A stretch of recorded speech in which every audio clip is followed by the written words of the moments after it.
Sierra Leone votes for a new leader in hope of ending an economic crisis. Horticulture breathes new life into Zanzibar's agriculture sector. And waste pickers at the Dandora dump outside Nairobi have a pig project. Africa 54 starts right now. Good evening and welcome. I'm Vincent McCory. This is Africa 54. Wednesday is a big day in Sierra Leone as voters in the West African nation are choosing a new president, one they hope will lead the country out of an economy left in shambles from conflict, corruption, and the 2014 Ebola virus outbreak. 16 people are running to succeed outgoing President Hans Koroma, who has served his constitutionally allowed to 5-year terms in office. The two leading candidates are Samura Kamara of President Koroma's ruling All People's Congress and Julius Maada Bio, the leader of the Sierra Leone People's Party. But the newly formed National Grand Coalition Party, led by former United Nations diplomat Kande Yumkela, has attracted the support of younger voters who are not loyal to either the APC or SLPP. The large field of candidates may increase the possibility of a runoff election if no candidate garners 55% of the vote.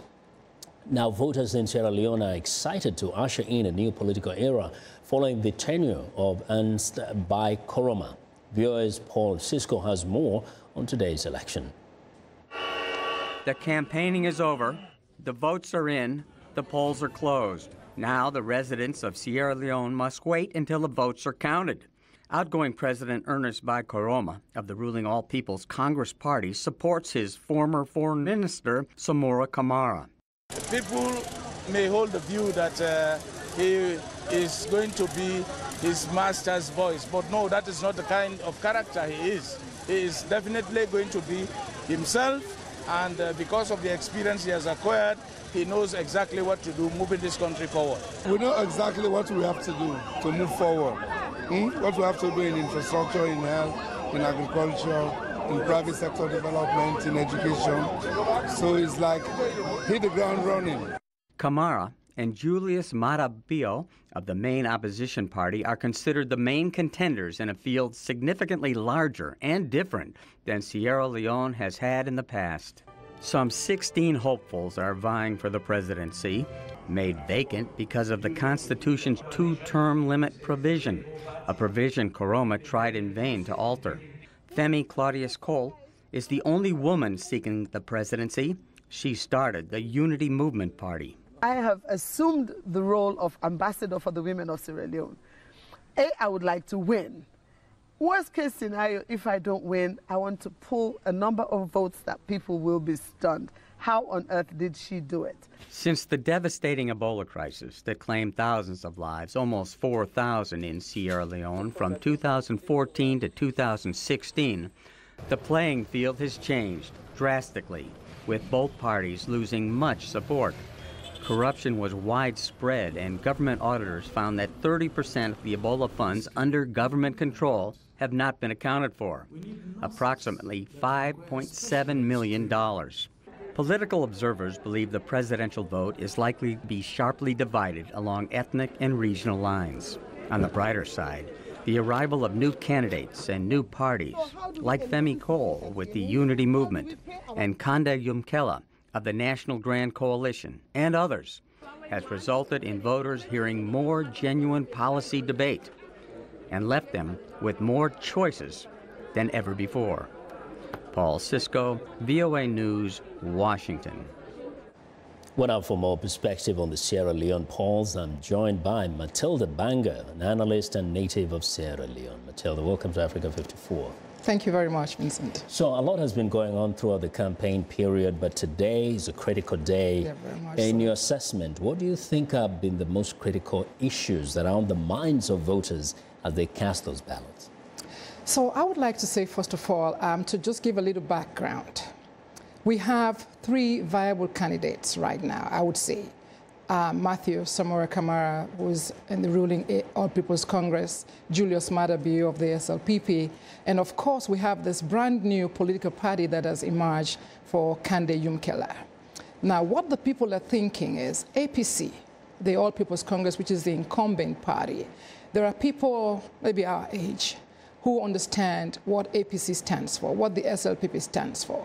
But majority of the people who are like 25 or younger, between 30 and 25, who are going to be the first-time voters, have a new perspective of what elections is all about. And those are the people that are vying for the new political party, so the NGC. What is it about the APC and also SLPP, the major opposition party, do you think makes people a little, especially the younger generation, not be very attracted to them? I believe that Sierra Leone has faced a lot of changes. And the young people are not very much aware of what is going on in terms of something good. So APC inherited the I want to say, challenges from SLPP. And so APC took over power at a time when they're in a recovery stage. Yeah. And within the course of this 10 years, they have been trying to recover from a lot of things, the Ebola, the war. But in the midst of all of it, they've tried to have structures put in place. And so the young people are not aware. So what they're seeing now is, are we at the same place where, for instance, the developing countries are? Yeah. And you know, most politicians, you know, make amazing promises, but when you come to from a country where the institutions are weak, well, Sierra Leone might have been peaceful for the last 10 years, but in terms of tackling issues like corruption, poverty, do you have the institutions and the structures on the ground that any party, whether it's Umkela's coalition, can use to really rectify things in the country? I would hope that the ruling party would improve on what they have. Because I have known of issues in times when the president have really dismissed people for corruption, involving themselves in corruption. So right now, what I think Sierra Leone needs in terms of corruption is to upgrade the police, upgrade the army, and put structures in place where people are accountable for whatever they do. But does the Constitution, for example, provide for those the strong institutions that can actually implement any of the desired policies, whether it is increasing the actions of the police or taking care of those who are undermining the economic development of the country? The Constitution does. The Constitution does. So it is implementation. Yeah. Matter of fact, I think that with challenges we face is a matter of implementation. Yeah. So the structures are in place. The Constitution is in place. How do we implement those? So I think whoever is coming up, whoever is going to win that ballot today, must be somebody who enforces the Constitution and implements the things that are already on stage. I know that it is going to be a tough elections by tomorrow. I'm sure by tomorrow we will understand the final votes that have been cast. We'll have the results by tomorrow. But the reason why it's going to be challenging is because the ruling party has done their best within this couple of years, like I said, to recover and put structures in place. Yeah. The SLPP, on the other hand, even though they've been the strong opposition all along, but we have not seen a tangible evidence of what they did, and maybe when they were in, you know, when they were in So the two parties have been in town, people know about them. So we'll wait and see. And from what you're saying, you expect Umkela's coalition to win, but we'll check with you again. I have no real sympathy, but that's fine. Yeah. Anyway, for now, we want to thank you very much for coming in to give us this perspective. I appreciate it very much. Well, Matilda Abanga is an analyst and a native of Sierra Leone. Now, President Ernest Bai Koroma is calling on the people of Sierra Leone to allow the National Electoral Commission to carry out its mandate to announce the results. His remarks came shortly after voting on Wednesday at a polling station close to his home at Goodrich in the capital of Freetown. Viewers Peter Clote caught up with the president and asked him about the significance of these elections. It is a great moment for Sierra Leone. Sierra Leoneans have come out in large numbers to participate in the process. And so far, the process has been going on smoothly. The turnout is very impressive, and it is sending a message to the international community that Sierra Leone is transforming itself to belong to the new League of Nations that will be considered as democratically mature. What is your overarching message to the people of Sierra Leone? Sorry? Your overarching message to the people of Sierra Leone? Well, let the process continue. We have behaved ourselves so far. We have conducted ourselves in a democratic manner, and we hope that we will ensure that we see this process through.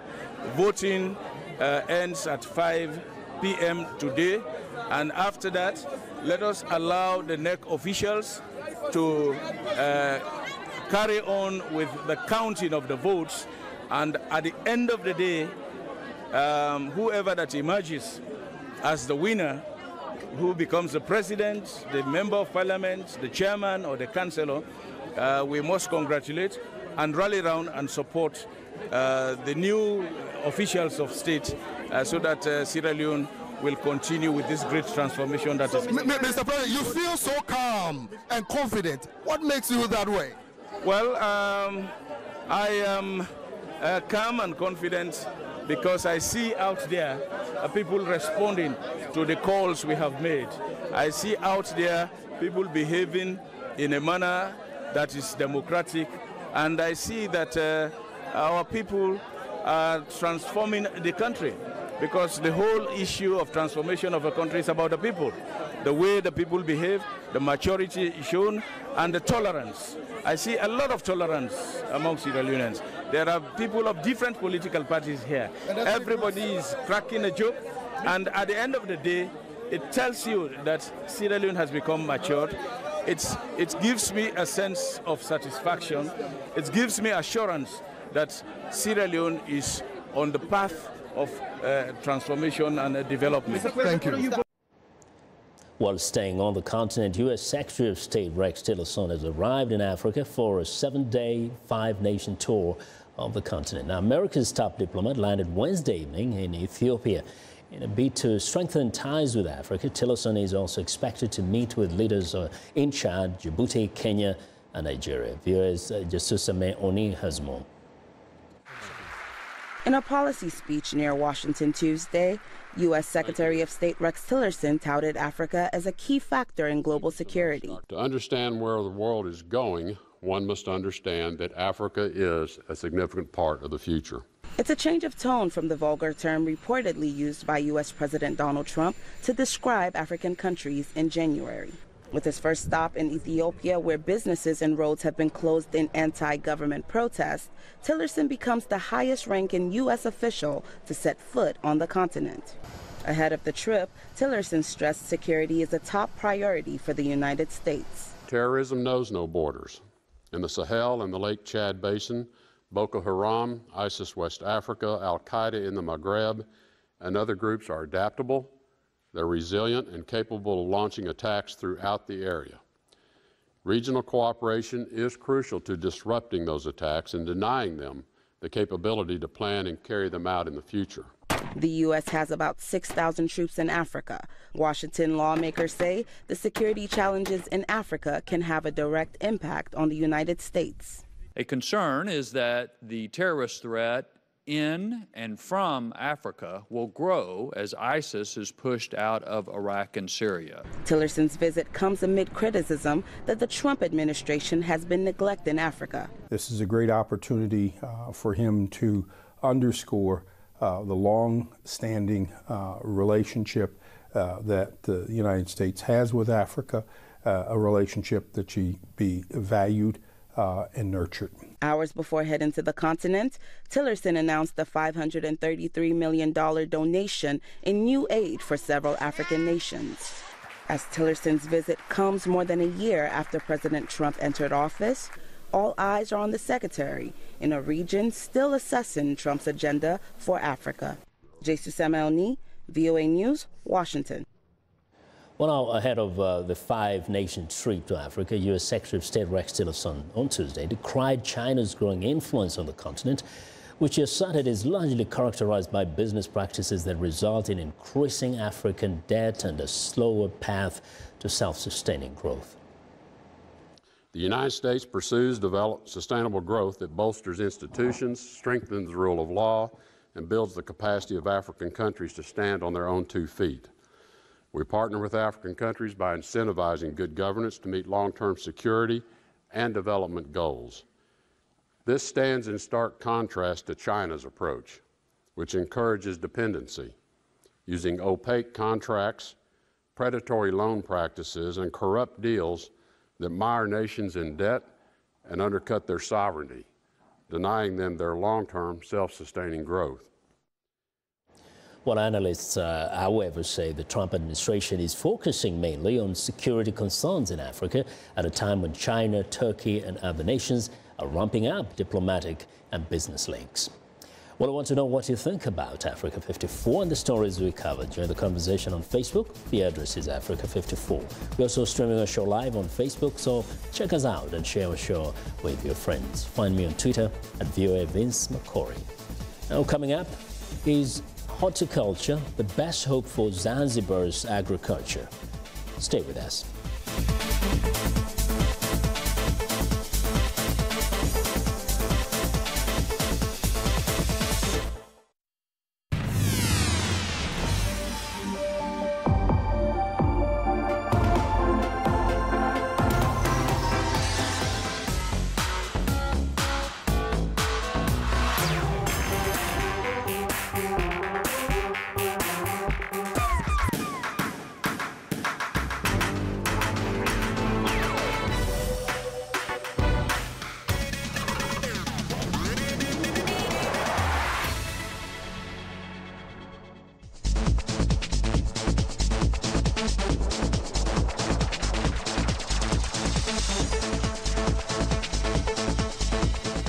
Well, Thursday is International Women's Day. This year, the day comes at a time of unprecedented global movement for women's rights, equality, and justice. Among organizations at the forefront in the battle for women's advancement is the International Commission on Financing Global Education Opportunity. It was set up to reinvigorate the case for investing in education in order to develop the potential of all of the world's young people. Tupista Birungi Mayanja is the commissioner with the Education Commission, and she now joins me via Skype from Dakar, Senegal. Good evening, Miss Mayanja. Good evening to you.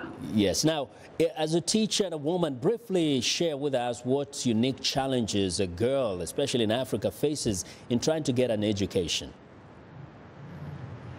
I think that the major challenges that the girls meet, and especially in Africa, one, it is poverty, the conflicts which are both armed and civic, the unfriendly and the harmful cultural norms, the stereotypes which we still find in our schools and in our homes, the early pregnancies, the unfriendly school environment, the peer pressure, the sexual violence which girls meet and which is all over in the community where they stay at home, on the way to school, within and around the school, teenage pregnancy, and all these factors are intertwined. One leads to the other and one depends on the other, but majorly all of them caused by poverty. So here's a question.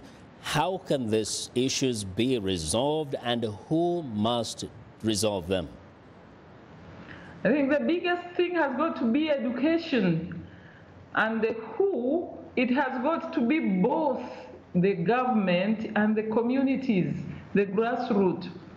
Government has to take the lead through the policies, developing policies, but the community must participate. The community must be involved in the development of these policies so that the policies are informed by the real data, the real information that is coming from them, the real information that is coming from what is happening and what they need.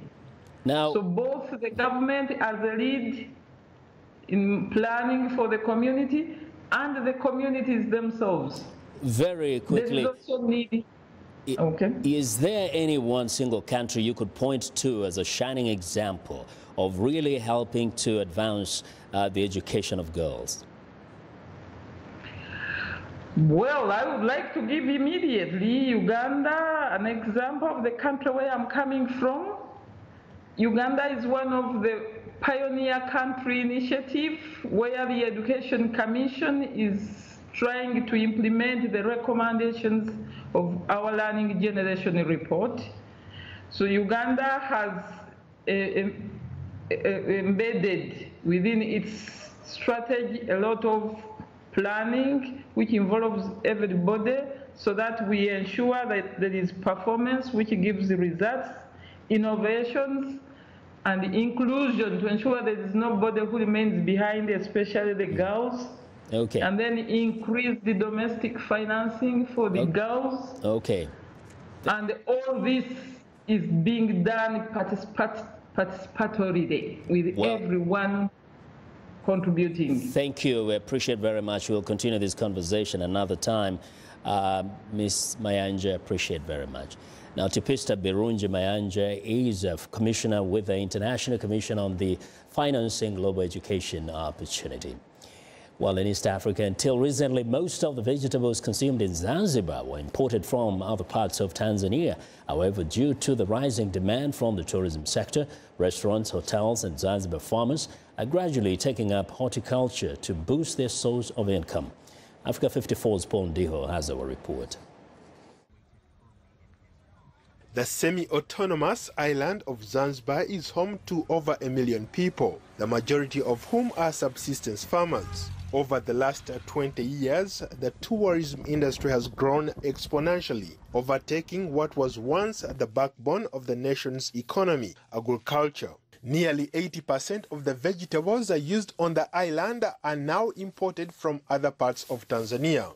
Abdullahi Yihi, a retired agricultural economist from the African Development Bank, wants to change this image. Our primary goal is to ensure the fact that Zanzibar will get into a position to, in fact, rather than import, but export vegetables as well as also other horticultures to Tanzania para as well as also to the region. Since moving to Zanzibar, Abdullahi has launched an agricultural investment and development company with the goal of supplying hybrid seeds and raising awareness of the farmers and to convince them that agriculture is just like any other business and it can generate enough income for the farmer.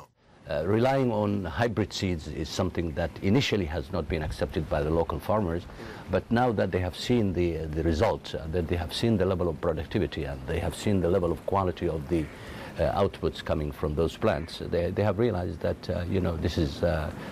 these are seeds that definitely they can use, and the result has been quite positive. It was this passion that triggered him to start a Zanzibar Agriculture Investment and Development Company. Environmentalists say Zanzibar's climate is favorable for a variety of crops, and with improved seeds, productivity stands to increase rapidly.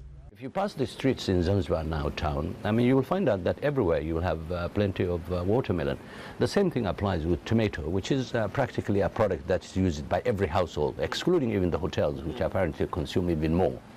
So the results are very encouraging, and in fact we have been liaising very closely with the Minister of Agriculture, with which we have in fact a memorandum of understanding to work together on the basis of public-private partnership, which is also promoted by the strategic plan of the island. Abdullahi Yihi's company is assisting the growers through providing them with inputs, especially in quality seeds, as well as advanced technology and training to enable the growers to undertake this new type of farming without a problem. I'm selling and advise the farmer. Okay. I mean, give how the product have been used, maybe pesticide, fungicide, and direct them disease, how to control the disease by using the pesticide, and also how to maintain the farm. Critics say poor roads, limited transport facilities, and no storage facilities for vegetables force a lot of farmers to abandon agriculture. But Yihi says that these challenges present great opportunity. We are very confident that in a matter of a few years, I mean, Zanzibar will be an exporter of vegetables instead of an importer. And you can imagine the kind of impact it can have on the economy. He hopes that today's flourishing horticulture industry will help people reduce their annual importation of vegetables from mainland Tanzania, the biggest supplier of agricultural products to Zanzibar. Paul Ndiho, VOA News, Washington. Well, it's time now for a short break. Still to come on Africa 54. Trash pickers find another way to make a living at Kenya's Dandora Dam. We'll be right back.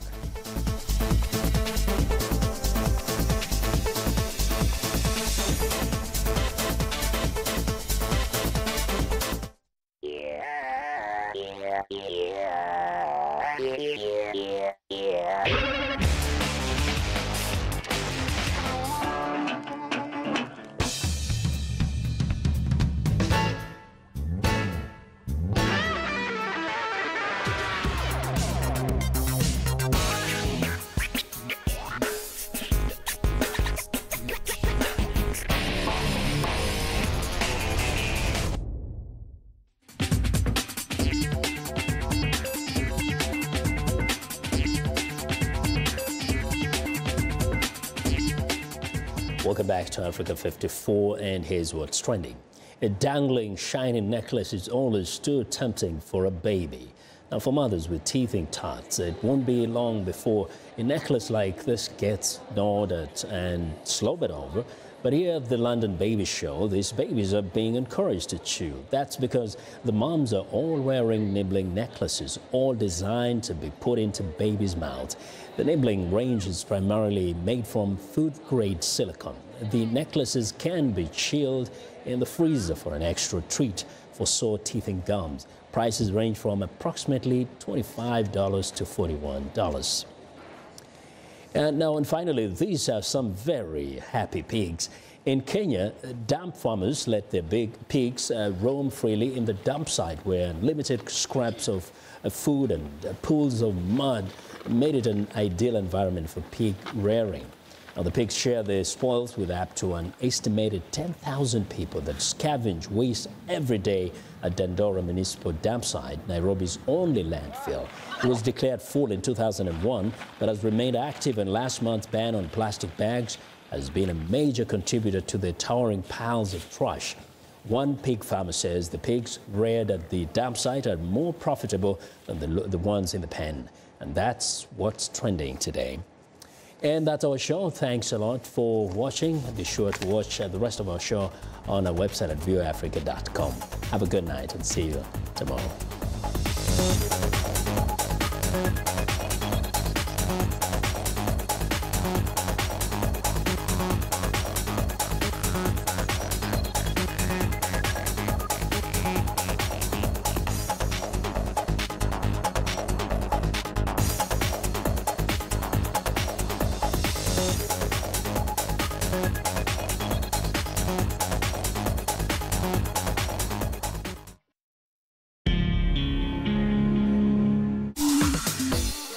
Welcome to English in a Minute.